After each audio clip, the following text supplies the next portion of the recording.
네,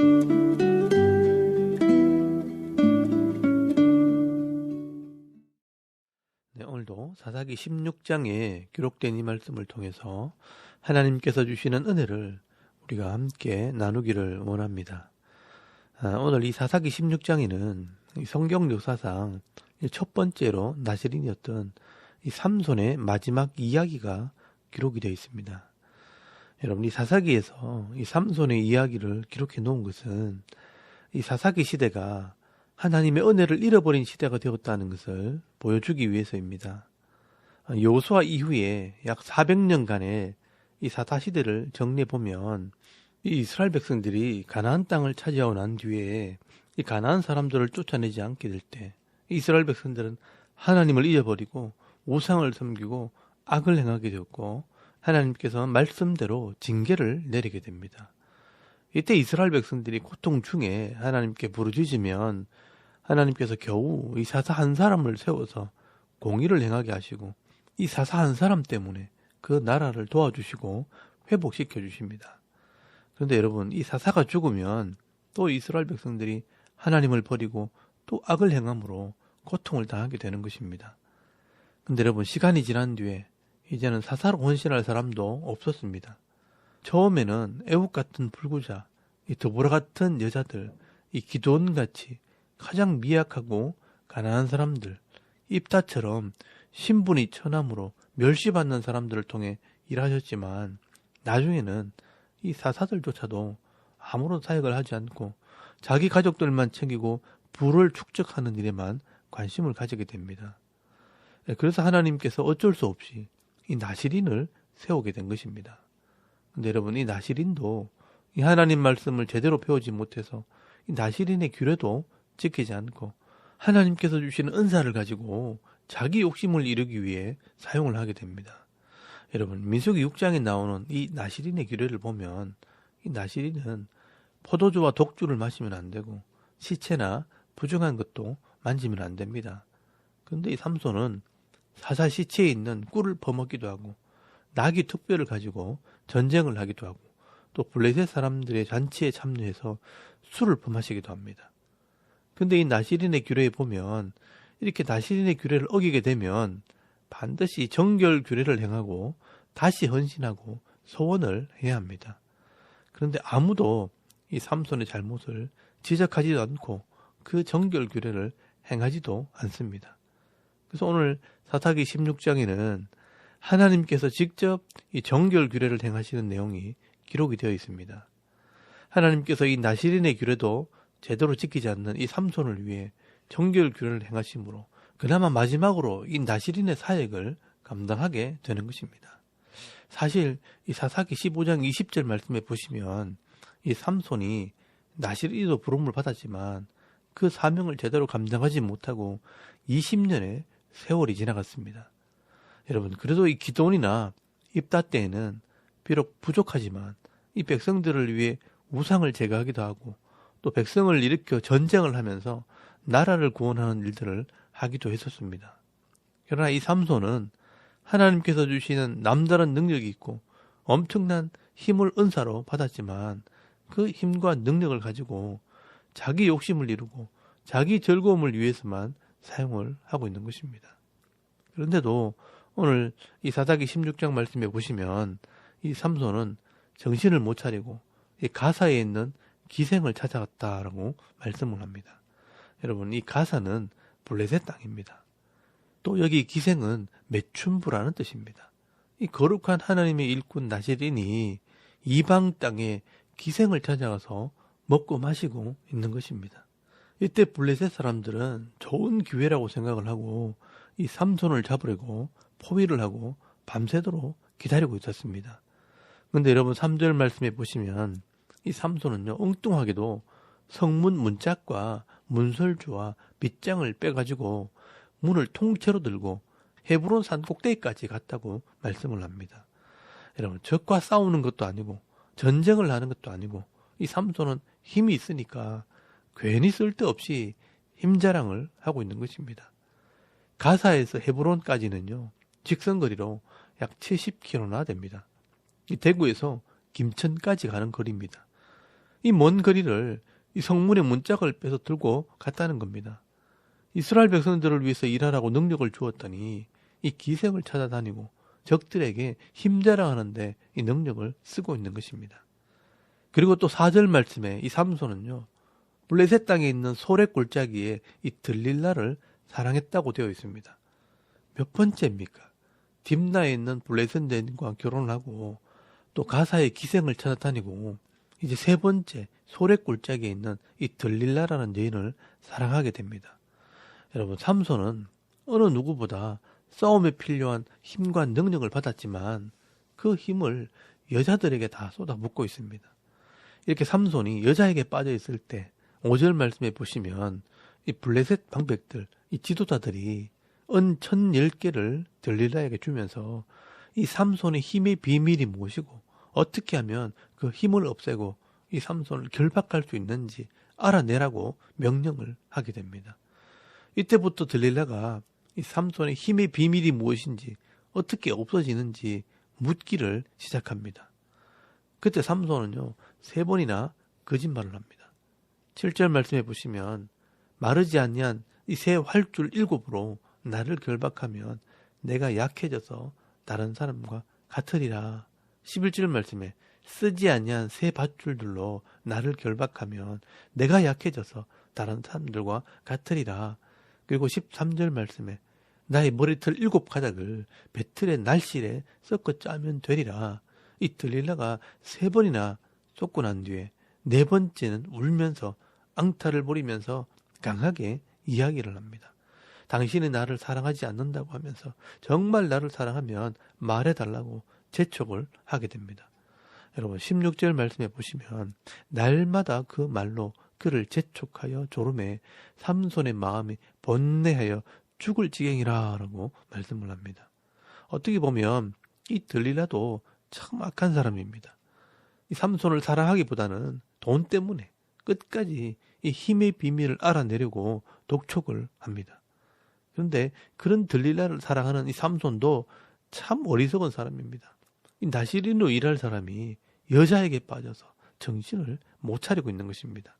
어쨌든 이 삼손은 더 이상 견디지를 못하고 이 자기의 힘이 어디서 나오는지를 알려주게 됩니다. 그런데 여러분, 여기서 삼손의 신앙이 드러나게 됩니다.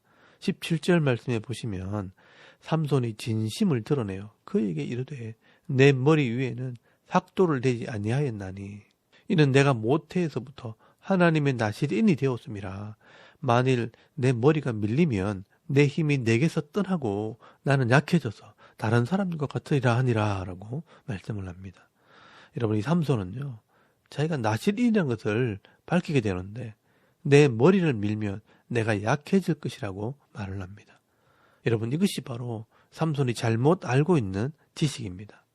여러분, 이 삼손의 힘과 능력은 하나님께로부터 오는 것입니다. 삼손이 알고 있는 것처럼 단순히 머리를 밀고 안 밀고의 차이가 아니라는 것입니다. 이것은 자기 믿음이고 미신적인 신앙입니다. 여러분, 이렇게 잘 알지 못하면서 무조건 믿고 있는 것이 바로 미신입니다. 오늘날 교회도 자칫 잘못하면 이런 미신적인 신앙을 가지고 우리가 신앙생활을 할 수 있습니다. 예를 들면요, 우리가 주일 성수하면 복 받는다라고 무조건 믿고 있는 것입니다. 그렇죠. 성수 주일 해야 하고 주일은 반드시 지켜야 한다고 믿는 것입니다. 여러분, 우리가 성수 주일만 한다고 복을 받는 게 아닙니다. 하나님 말씀대로 순종하는 삶을 살 때 이 주일 예배가 의미가 있는 것입니다. 근데 우리가 일주일 동안 삶을 사는 동안 온갖 죄를 다 짓고 거짓말하고 사기치고 악을 행하고 음란하게 살면서 주일만 지키면 복을 받는다고 믿는다면 그건 잘못된 신앙입니다. 그래서 주일 성수했으니까 복을 달라고 기도합니다. 여러분, 이게 바로 미신적인 신앙입니다. 하나님께서는 내가 거룩하니 너희도 거룩할지니라 그렇게 말씀하시고 세상 속에서 빛과 소금이 되라고 말씀하셨지 주일만 잘 지키라고 말씀하지 않았습니다. 여러분, 우리가 주일을 지키는 것은 일주일을 거룩한 삶을 살았기 때문에 그 삶을 인도하시는 하나님 앞에 나와서 예배를 드림으로 우리의 삶의 열매를 드리고 우리의 신앙을 고백하는 것이 바로 주일 예배입니다. 여러분, 이 삼손도 이 하나님 말씀을 제대로 배우지 못했기 때문에 하나님께서 자기를 부르신 목적도 잘 모르고 나시린이 어떻게 하나님을 섬기고 백성을 섬겨야 할지도 모르는 것입니다. 그냥 하나님께서 주신 능력을 가지고 자기 즐기는 일에 사용하고 있는 것입니다. 근데 자기 멋대로 살아놓고 머리만 안 자르면 된다고 믿고 있는 것입니다. 여러분, 이게 바로 잘못된 신앙입니다. 그래서 여러분 20절 말씀해 보시면 하나님께서 떠나신 줄도 삼손은 깨닫지 못했다라고 말씀을 합니다. 여러분이 삼손은 머리를 안 잘라서 힘이 나는 것이 아니라 하나님께서 함께 하시기 때문에 힘이 나오는 것입니다. 그러므로 이렇게 하나님께서 떠나시고 하나님의 영을 거두어버리면 아무것도 하지 못하는 나약한 인간이 바로 삼손입니다. 여러분, 삼손은 하나님에 대해서도 하나님 말씀에 대해서도 무지한 것입니다. 그래서 제대로 사명을 감당하지 못하게 된 것입니다. 그런데 중요한 것은 하나님께서 삼손에게 다시 은혜를 베푸시려고 이 정결 규례를 행하시게 됩니다. 여러분, 하나님 말씀대로 해야 다시 회복이 되기 때문에 하나님께서 이 정결 규례를 직접 행하시는 것입니다. 여러분, 이것이 바로 하나님의 긍휼이고 하나님의 사랑입니다. 그래서 하나님께서 정결 규례를 행하시기 위해 이 들릴라를 통해 삼손의 머리를 밀어버립니다. 그리고 블레셋의 군사들을 통해 두 눈을 뽑아버리고 송아지처럼 이 삼손이 맷돌을 돌리게 하십니다. 여러분, 지난번에도 말씀을 드렸지만 이 삼손이 자기 아내를 암송아지라고 말한 것은 자기가 송아지가 됨을 암시하는 것입니다. 이렇게 삼손은 송아지처럼 자기 몸을 하나님께 제물로 드리게 됩니다. 여러분, 이 삼손이 하나님께서 주신 이 사명을 제대로 감당하지 못하게 될 때 힘도 잃어버리고 적의 포로가 되고 또 적의 신전에 끌려가서 수치와 부끄러움을 당하고 조롱거리가 됩니다. 그래서 여러분 21절 말씀에 보시면 이 블레셋 사람들이 그를 붙잡아 그의 눈을 빼고 끌고 가사에 내려가 놋줄로 매고 그에게 옥에서 맷돌을 돌리게 하였더라라고 말씀을 합니다. 여러분, 하나님의 거룩한 나시린이 이 세상 사람들에게 조롱거리가 되어버렸습니다.